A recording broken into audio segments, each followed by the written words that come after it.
You're tuned into Taiwan Grooves.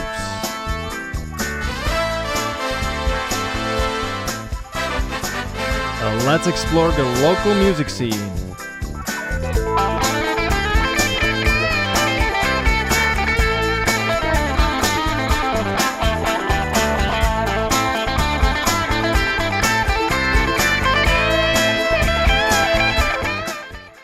Greetings, people. You're tuned into Taiwan Grooves and the second part of the interview with the lovely Chen Yi-heng, who likes to tell a story of saying goodbye and farewell and changes through his newest album called Cancan.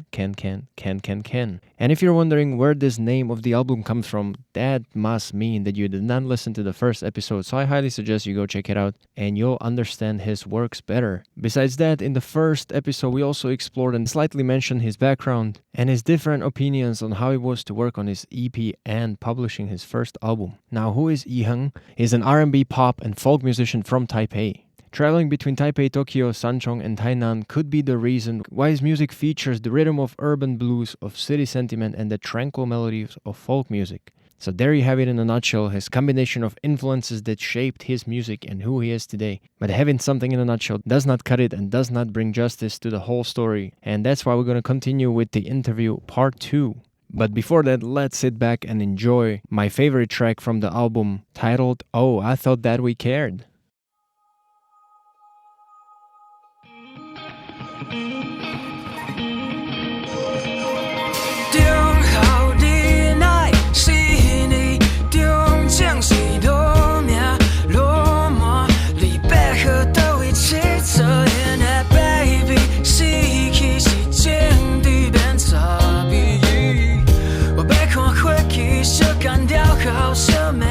Mr. Confucius, all you did is confuse us. 低调可惜也晓得喝 Hitler's grandson for the mayor. So got the abba 弄错地理的地来地也不可不要紧只要不必管多叹气 I thought that we cared I thought that we cared I thought that we cared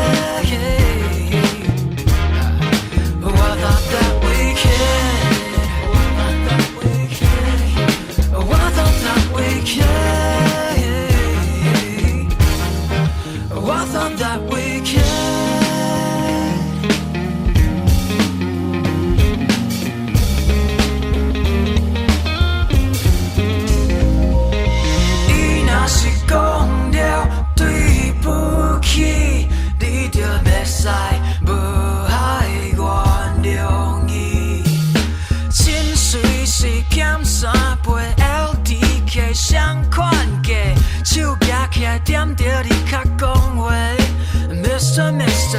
Confucius, all you did is confuse us. 低调可惜也晓得喝 Hitler's grandson for the mayor. So got the abba 弄错地理的地来地也不可不要紧只要不必管大叹气 I thought that we cared I thought that we cared I thought that we cared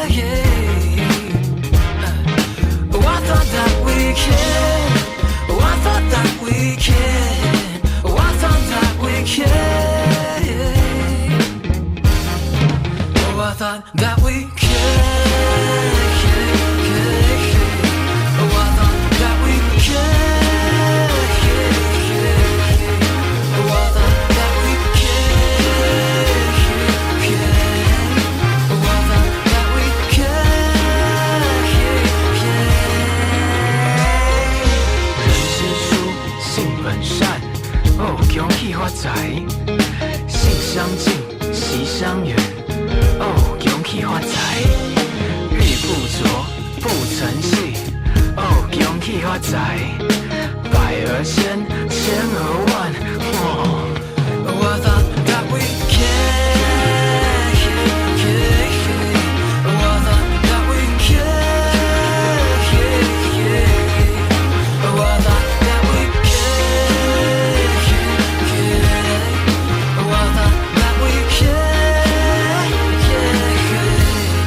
All right, now, did you already think of your next thing, what you're going to work on? Since you already had something finished and you say musicians already have plenty of things in process. Yeah.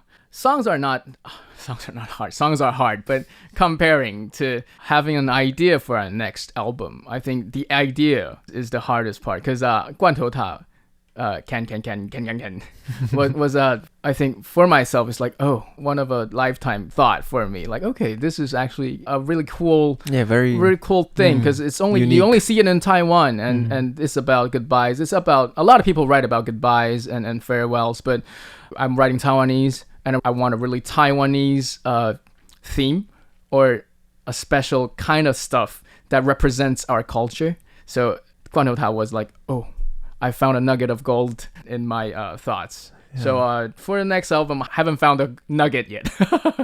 Probably it's gonna be Taiwanese, but probably more Mandarin stuff. Maybe some challenges for me, because I still feel kind of a little awkward when I sing in Mandarin. I don't know why, but you know. Did you have the same feeling when you did Taiwanese though in the beginning? No, actually, I don't really have any feeling of awkwardness in Taiwanese. It's weird. I don't know why. Probably because I learned Taiwanese when I was already maybe 17 or 18. I mean, started to speak. Yeah. So it's always harder to say I love you in your own native language, I think. I'm not sure if you feel this. You actually have, you know many languages, I think. So saying I love you in your own language is definitely harder than saying I love you in a foreign language. So good point.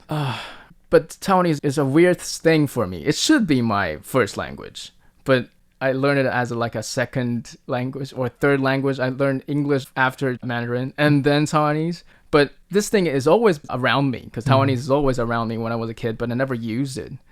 And it's also like the album about death or about saying farewell, because it's always around you, but you never notice it. Or actually, you never face it. So, yeah, probably maybe next year or this year, actually, 2025. It's the first year that I sing one Chinese song. Yeah, I was going to say, you don't have any Chinese songs at all. You have mix of Taiwanese and English. And maybe a little Japanese. Now, is Japanese still on the table as in terms of challenges? Yeah, but I think Mandarin will be faster in terms of... Well, but you like challenges from what I know. I wrote some Chinese songs for people. Actually, you probably never heard it, but Luo Sa Sa, there's a song I written for her called 冲昏头. So it's fully in Mandarin. So that's the one you have on Spotify with the person, right? Oh, no, that's not. No, I wasn't. I was hidden. Hidden in the back. Shadows. Right. So for me, it will be fun, I think. Yeah. Looking forward to what 2025 has Mandarin stored songs in I you, can come up with. I saw that you have 2 special kind of collaborations on there on your Spotify. Right. One was with a whole bunch of people. Even Xie Mingyan was there. Yeah. He was also here. Yeah, that's one with Robot Swing. That's a band recently in Taiwan. They got kind of known. On the scene, right? I wrote a couple of songs, 4 or 5 songs with them. Robot Swimming Team, they're not fairly well-known songs, but they're kind of first song in their album. Yeah, so it was quite fun, and it's mostly in English, so it's faster for me. Because Taiwanese is kind of hard for me, and I think it's a good thing, so I need to think more about what I want to say. But with English, it's faster, because all my inputs are English songs. Radiohead, Red Hot Chili Pepper. All you got those stuff. Patterns memorized. It's faster to write hooks and stuff, but it's easier for me to get into like a comfort zone or a state of neglect. So I don't know what I'm writing about, or I start care less about what I'm writing about, but only focusing on does it sound good, and it has the middle is hollow. So with Taiwanese, I can actually think about the middle, and make the middle, solid, and then make the thing good. Yeah, I feel like Taiwanese really, you care. It's been a little sleeping treasure that you had for a while in you, and you're just like, okay, this is, even though it's your, let's say, third most spoken or latest learned language, as you say, it's the most you care about. Yeah, I'm really happy that because of this, I actually picked up this languages, and I use it every day now. With my family and even my friends, I can speak fairly mostly Taiwanese with them. Yeah, that's great. Yeah, this is the best gift for me, I think.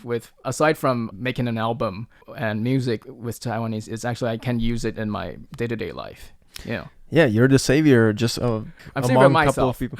Well, that's one thing for music, but also the language might be a little endangered over time. So I hope that there will be some efforts, and you guys are doing that. You're bringing that back into music. And even though that a lot of people might not speak it fluently, just by listening and have it out there, Right. like in spotlight, always on you, like it's Yeah, just it's always a good thing for people Yeah. to notice this language has these possibilities, I think, because with Taiwanese songs, there's actually themes, like set themes. There's a couple of them that people usually have, but there's a lot of uncharted water, I think, with Taiwanese songs. So recently, with Funky Mo, with Wang Huizhu and me, we made some different stuff. I think 3 albums are very different. So that will be like a demonstration of, actually Taiwanese songs can be have many faces. Yeah, it doesn't have to be just rock, pop, Oh, ballads, something. Yeah. So Nothing against those, but aside from having these demonstrations to the world that, okay, Taiwanese can be this too. Yeah.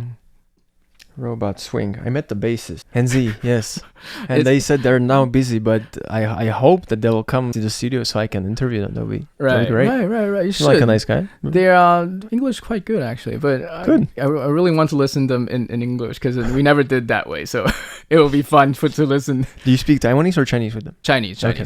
For like friends my age, it's really hard, especially in Taipei, to speak Taiwanese to each other. And actually, it feels like a different person. Yeah. When you suddenly speak Taiwanese to each other. Yeah, it's like speaking You with need my to friends get- in English. You need to get back used. home. Yeah. Oh right, you need to get used to it because Yeah. it feels completely different. I bet. It took some getting used to with a couple of my friends. During day-to-day life, we speak Taiwanese to each other. I'm like, it kind of feels awkward, but it shouldn't. Let's Let's plow through it.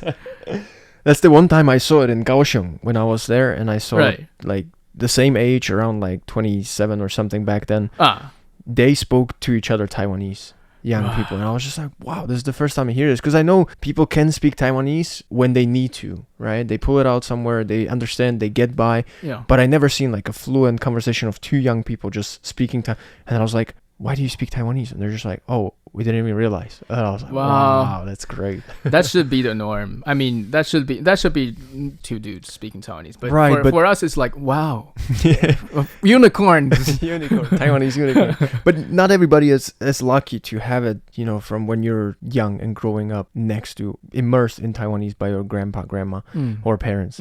Because it's just some generation just didn't pick it up, or they moved back in, and just the Taiwanese kind of like get lagged behind, and then you're like 16, 15, 18, and you're like, whoa, how do I even start on Taiwanese? Right. And It's all just- the entertainments are basically in Mandarin. And So- that's where you guys come in. Yeah. Hello, guys. Yeah. So it's hard for us because you don't know the words for the thing you want to write about. Yeah, Because you yeah. never heard it or watched it Yeah, during the years when you grow up. Because you don't have the you can buy input. Thai in market. And Yeah. That's the thing. But you cannot sing about buying vegetables in every song. You actually can have one song about singing vegetables. That's an idea. But the entertainment, education, all the stuff is in Mandarin. So for us people that want to write stuff or create stuff in Taiwanese, it's actually the challenge because nothing is in Taiwanese when we grow up. Yeah. Now, that makes me question. I'm just curious. Like, do you put subtitles in your songs of Taiwanese? I do actually. We made like a 魔镜歌词.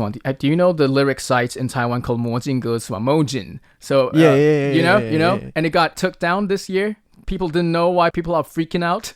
The whole website. The whole website, the whole platform is disappeared. I remember using it. Yeah, but now it isn't there. So when I thought of that, I'm like, okay, let's make a 魔镜歌 song of our own. So I put all our Taiwanese lyrics and also English lyrics. If I think, okay, somebody wouldn't understand it, I put like a tooltip so you can tap it. And then the translation will pop out. so Because I nice. want people to actually read the Taiwanese characters. Yeah, Because yeah, it's yeah, kind of yeah. hard. It's quite different from Mandarin characters from time to time. So people are like, what is this word? Oh, it means here. 家. Okay. But if I put like a Mandarin translation below the lyrics, people will just read the Mandarin translation and not read the Taiwanese characters. Yeah. So I think that should be like, okay, so that's a waste of time. I wrote so hard the thing, finally written down Taiwanese character lyrics, and then you just read the Mandarin translation. Just hide the Chinese like way down somewhere in description. Yeah, but that people will just stop reading your lyrics. So I need to find a way to let people read the Taiwanese characters but also understand it. So I put tooltips. Tooltips work, yeah, and I was thinking just embedded in the video, like right there, just like a karaoke thing. I don't know how big you are on MVs. I'm not an MV guy. Like, I like to listen to music. I don't like to watch music. Right. So no offense to anybody who makes MVs. I will definitely pay my tribute and watch if I can.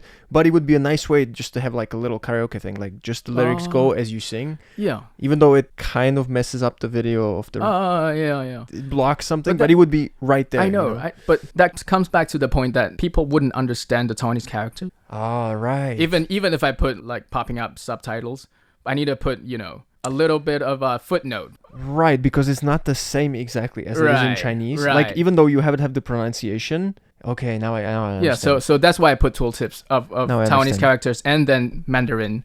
And some English, I also put it. Japanese, I put tooltips. So there's a multilingual songs everywhere. So a website called laymanc and then laymanc.com/cancancan.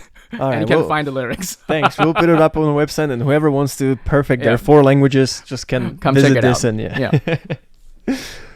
All right, now, do you happen to have a favorite performance that is very memorable, just lying in your mind whenever somebody asks this question? It just pops up like this was. I know every performance is different and unique and special and all that, like, because you will have different scenes, different things happening, but that one where just like something happened and it's still very clear right there. My own? It will actually be a competition that I went to during probably 2016. Yeah. I was 正大金选奖, and it's still on YouTube. The video is I was singing a song called "Recording of Ocean and Wind." It's about relationships that didn't happen, but actually it happened afterwards. But still, at that time, I thought it wouldn't happen. So that was a really, really memorable 4 minutes, but I have no real recollection of it before I see the video. I mean, on the stage, it's like a frenzy because I practice so much, and then you get on stage, and then it's a competition. You're quite nervous, and then you do the thing, and automatic. There's kind of, I'm on autopilot or something, and at the end there's a big looping part because at that time I was really listening a lot to what's his name, Damien Rice. And he did a lot of looping, and I want to try it too. And actually the thing worked, and it worked fabulously. So that was one of the most memorable performance in my life, I think. Very good. But I have quite no memory on stage, only before and after stage. I mean, look, you must have been very prepared, because when this nervousness probably kicked in and you're just like completely just kind of went into your body or your head and just don't have any recollection. As you said, it was complete autopilot and you nail it. Yeah, I actually did nail it that time. Other time, not sure, but that time when I watched the YouTube video, that was quite good. Nice. Right. Wow, and that was a while ago. I know, right? So your skills are more... Or I did better after that. Right. No, I'm going to say you're more on the peak now, mature. So I hope so. I am looking forward to your performance. Same. Wow, your English is excellent, actually. Thank you. Really. It's been a while. I stumbled quite a bit. If this is your rusty English, then your peak English must be native. In Japan, it was actually like a English degree, because I learned everything in English in Japan, although it wasn't Japan. So my peak English skill, or speaking, writing, all that was in Tokyo, actually. And with all my friends, we converse in English. So whenever I see them again, it always takes me like now to come back to this accent. Because in Taiwan, I rarely use this kind of accent when I'm speaking to my friends. It's always Taiwan, not Taiwan. It's kind of, it feels weird to me if I speak in like a authentic. Because in Taiwan, the authentic is Taiwan International. Yeah. I wonder with the Taiwan International, people like, well, where are you from? Why are you snobby? Yeah, why are you snobby? Now, before you started performing and being more into creating process, your audience Now, once you start being a full-time musician, Right. did something drastically change of how you view the whole process of music and how you see, Right. let's say, the industry of the performers, of how the everything that goes into creating one song? You know, because when you're just standing down there and you're just looking at the stage, Right. quite limited view of what's Yeah, everything you happening. romanticize everything. Exactly. Yeah, so The now you're rocks, you know, everybody just grabs your instruments after the performance and you just go enjoy And the party everyone's life happy. and that's it. Everyone's happy. You get cash, like you can't, your pockets are heavy because it's just Spotify clicks coming in. So yeah, no, Spotify clicks. Every click is not 0.1 USD. So if you listen to the whole album once, it'll give me $1 NT. So buy CDs. Come on, dude, guys, buy CDs. If you listen to Spotify, and support live. Yeah, support live, because you know it's not much. Spotify clicks and other streaming services are not paying artists. Out of curiosity, who is the most generous out of these? YouTube, Spotify, Apple I Music, think whatnot. It changes from year to year. Maybe last year, usually it's the more boutique services are the more like Tidal. They give like very high quality music. You mean like maybe they give it like 48K or maybe 96K. So like high quality files, and they pay out higher dividends to the artists. Yeah. So Spotify is quite low, but not the lowest, I think. But yeah, probably Tidal.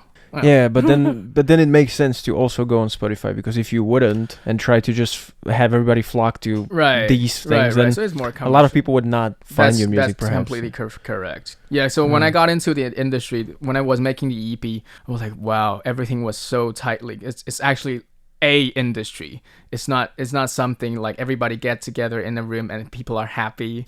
People are focused and very precise.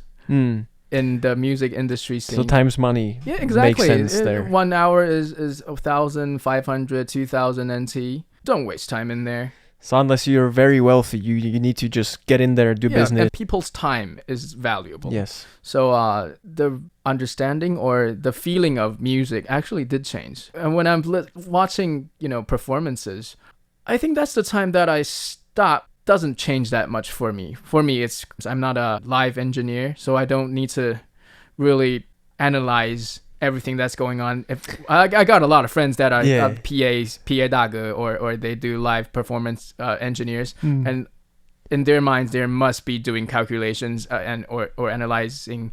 I still think about it. That's a good thing for me to think about. Oh, at this point, you can do this, but. Live performances for me are still quite the same. I still feel the energy, and I think I'm quite blessed that this thing hasn't changed for me. And I listen to a lot of new stuff. I think comparing to during high school or during university, I would gravitate to one genre and everything else is crap. For now, I think there's nuggets of gold and everything, and I think this is the gift that this industry has given me is I start to appreciate Japanese pop music. When I was in university, that was a thing like I not despise, but I don't. It doesn't fit your personality. Yeah, but so now I was like, nope. Dude, this thing is amazing. How they write melodies and combining all the Western the guitar stuff. Riffs there. Yeah, play that. Try to play that. Yeah, dude. Like Japanese stuff is so great, and that's the thing that I think this industry has given me, like a more wide, interest in music to find good in all the stuff. So it's not always changed for the worse, I think. No, that's great. Yeah, as you said, the industry is more combined than ever, because before I think people would strictly stay within a style or genre. Yeah. And now that you have so many options and people just kind of, as you said, like bloom and just take from everything, your library must be a click away from a completely different genre, different year. Definitely. So it's just like, you know what, my next song will be R&B with Japanese pop with a bit of metal with... Yes, still. But this is still like a branding nightmare for artists. I bet. To have too greedy about, genres, because, Spotify still...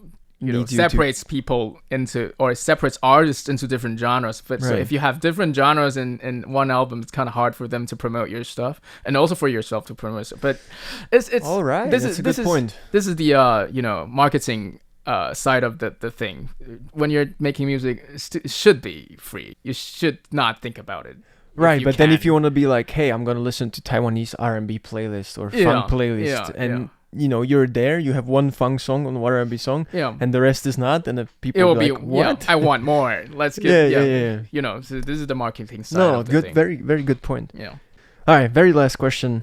If you had some golden nuggets of wisdom that you would like to pass on to future musician or even your past self, what would that be? Allow it to be simple and make it for yourself. It's I think it's the most important thing, because don't try to make complicated, intricate stuff. Make the music, not as complicated as possible. Allow it to be simple is harder than I think. And I think the producers on this album, Zhong Weiyu and Chen Yi-heng, Hong Wenxuan, they allowed this album to be simple, to be me. So they didn't add a lot of stuff to masquerade original stuff. And make it for yourself, because I've heard people talking about having plan to write music for audiences that more people will click and exactly like it. They'll think you need to think about what people would like, and I think that's so unhealthy. What if you made something that you didn't like and people loved them? What happens then? You need to start making you need to start churning out stuff you don't like for the rest of your career, and I don't think that's a good thing for you. Heading in the wrong path. Yeah, when you die, or in the vast universe of history, what we do is not important. The most important thing is you made the thing you love and you're happy during the production and all the process. For me, it's the most important. I need to remind myself from time to time that make it for yourself. Don't everything you do now doesn't matter. The most thing that matters is that you are happy. So that's allow it to be simple. Make it for yourself. Amen to that. Thank you guys for tuning in and listening, and I hope you learned a thing or two about Chen Yi-heng's life and some Taiwanese music. If you like what you heard, head over to our website, where I'll be posting links to his other social media and platforms where you can hear more about his music. Thank you very much, and come back next week.